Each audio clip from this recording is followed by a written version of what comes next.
नमस्कार, मैं आरडी भारती और आप देख रहे हैं बिहारी सुल्तान। दिल्ली विधानसभा के चुनाव की आज हम हकीकत आपके सामने रखने जा रहे हैं। अगर आप हमारे चैनल पर नए हैं तो चैनल को सब्सक्राइब कर लीजिए। वीडियो अच्छा लगे तो इसे लाइक कर दीजिए, शेयर कर दीजिए ताकि बाकी भी भाई जो है इसे देख लें। और मैं लाइव जरूर होता हूं शाम में 6 बजे बिहारी सुल्तान के फेसबुक पेज पर। आप हमसे जरूर मिलिए और हम बात करेंगे जो दिल्ली विधानसभा का चुनाव है। बहन मायावती जी ने बहुजन समाज पार्टी 69 यानी 69 सीट पर अपने कैंडिडेट उतार दिए। कैंडिडेट उतर गया, नामांकन हो गया, प्रचार चालू है। लेकिन क्या ये सभी सीटों पर उतना ही जोरदार प्रचार है? कहीं ऐसा तो नहीं कि केवल कुछ लोग जो है खाना पूर्ति के लिए या संख्या बढ़ाने के लिए, संख्या को भरने के लिए खड़े हो जाते हैं, अथवा अपनी बिरादरी में, अपनी रिश्तेदारी में यह बताने के लिए कि मैं विधानसभा चुनाव का कैंडिडेट भी रहा हूं, यानी पूर्व विधायक उम्मीदवार। ये सभी बातें होती है। कहने का तात्पर्य मेरा यह, आम आदमी party, Bharatiya Janata party, even Congress party भी जहां जहां कैंडिडेट उतारे हैं वहां लंगर भी चल रहा है। 5000 लोग डेली खाना खाते हुए पाए जाते हैं, देखे जाते हैं। भीड़ होती है, वोट जो भी मिलेगा, लेकिन खाने के लोभ से झुंड बड़ा तगड़ा होता है, भीड़ बड़ी जबरदस्त होती है। अगर उस हिसाब से हम आकलन करें तो बहुजन समाज पार्टी के बहुत सारे क्षेत्र में बहुत सारे कैंडिडेट ऐसे हैं जिनका घर खोजना पड़ता है, जिनके घर पर हम कई बार जा भी चुके हैं। और वे लोग सामान्य होते हैं, आम आदमी होते हैं। कहा जाता था पुराने जमाने में कि सोने के कटोरा में भीख नहीं मिलता, लेकिन जमाना बदल चुका है। अब सबसे पहले कटोरा ही देखते हैं कि इसमें कुछ डालना है या नहीं। सबसे बड़ी बात यह है, चुनाव है। चुनाव में कार्यकर्ता काम करते हैं, दिन रात काम करते हैं। उनकी भोजन की व्यवस्था, लंगर की व्यवस्था तो कैंडिडेट को करना होगा। अगर आप नहीं भी करेंगे तब भी धीरे धीरे 10-15 दिन में 2-4-5 लाख रुपये का तो पता भी नहीं चलता। बैनर पोस्टर की गिनती नहीं लीजिए। कहने का मतलब यह है कि महंगी पेट्रोल है, डीजल है, आवागमन क्षेत्र में जाना, पैदल चलकर और सत्तू बांधकर चुनाव नहीं जीते जाते। चुनाव के लिए गाड़ियां दौड़ेगी, कार्यकर्ताओं का हुजूम होगा तो वह भूखे पेट कार्यकर्ता नहीं दौड़ पाते हैं। और यही हकीकत है। अगर हम कहें बहुजन समाज पार्टी की हवा बह चुकी है दिल्ली विधानसभा चुनाव में। जिस प्रकार से ग्राफ उठा है, 69 सीट में से 10 सीट पे भी अच्छा खासा अगर खर्च कर दिया जाए, वो सीट निकल सकती है, कैंडिडेट निकल सकते हैं, असेंबली में एंट्री हो सकती है। लेकिन 69 के 69 सीट पर केवल हम भाषण देके पैदल चलकर कैंडिडेट नहीं निकाल सकते। ये आर्थिक युग है।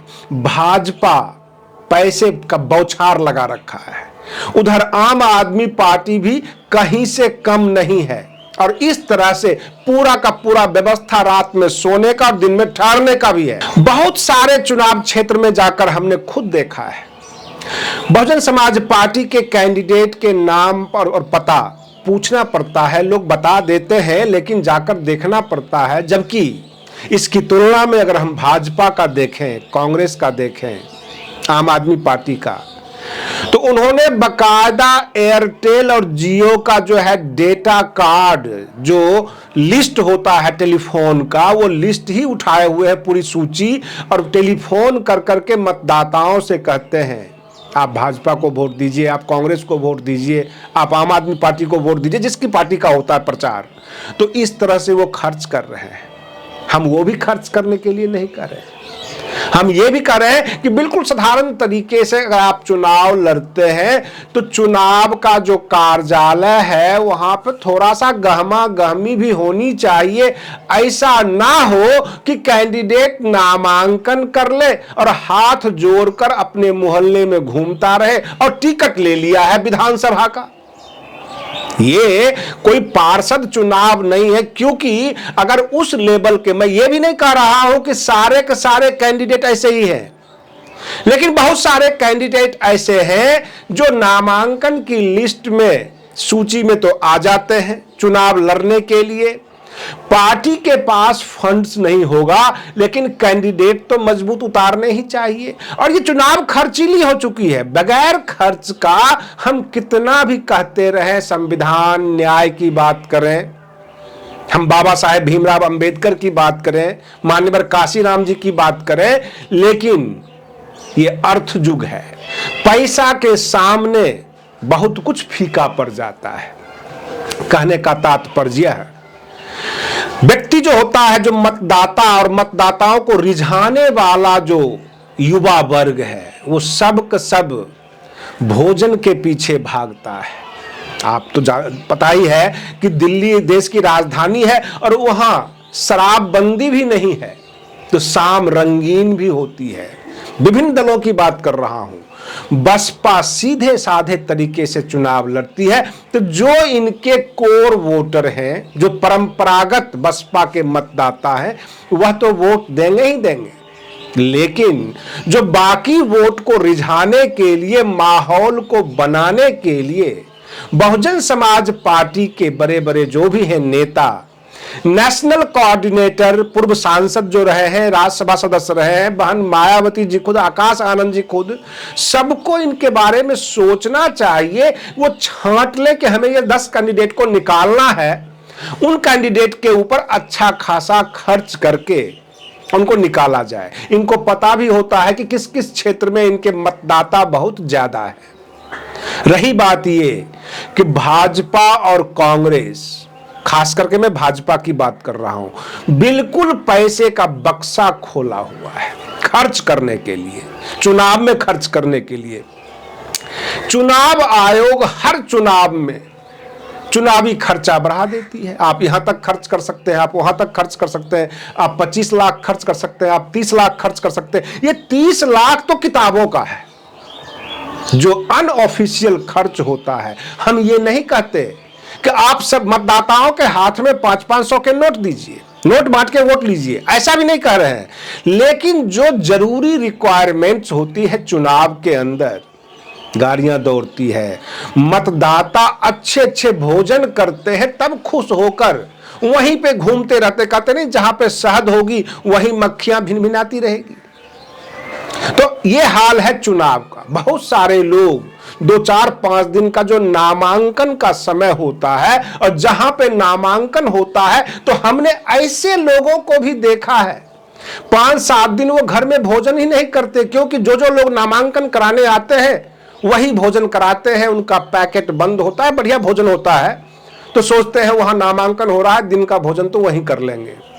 आप दिल्ली में घूमकर देख सकते हैं, जहां जहां लंगर लगती है लोगों की लाइन लग जाती है, क्योंकि एम्प्लॉय वर्ग, काम करने वाले लोग, मजदूर वर्ग जो दिन भर खट रहे हैं, घर जाके वो खाना बनाते हैं, तब खाना खाते हैं।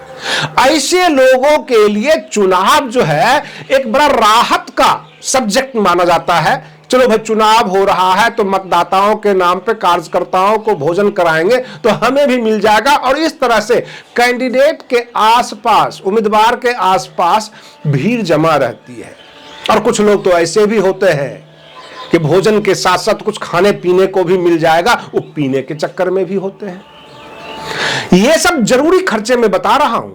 रही बात ये बैनर, पोस्टर, झंडा, ये सब पार्टी के तरफ से प्रोवाइड कर दिया जाता है, लेकिन जो हुजूम को टिकाने की जिम्मेदारी होती है वो उम्मीदवारों की होती है। उम्मीदवार ही पहचानते हैं कि उनके इलाके के, उनके मोहल्ले के कौन कौन से लोग हैं, कहीं कोई बाहरी आदमी अथवा दूसरे पार्टी का आदमी तो नहीं घुस गया है, और इस तरह का वो ध्यान रखते हैं। हर जगह यही हाल है। भारतीय जनता पार्टी का चुनावी जो काफिला चल रहा हो, आम आदमी पार्टी का अथवा कांग्रेस का, सबके सब खर्च करने पर तुले हुए हैं। उसके बनिस्पत बसपा के उम्मीदवारों के साथ इतना खर्च नहीं हो पा रहा है। अब आपको बताना है कि ऐसे हालात में बसपा को कितनी सीट निकल पाएगी। आज के लिए बस इतना ही। आप बने रहिए बिहारी सुल्तान चैनल पर। हम फिर मिलते हैं अगले वीडियो में। तब तक के लिए धन्यवाद।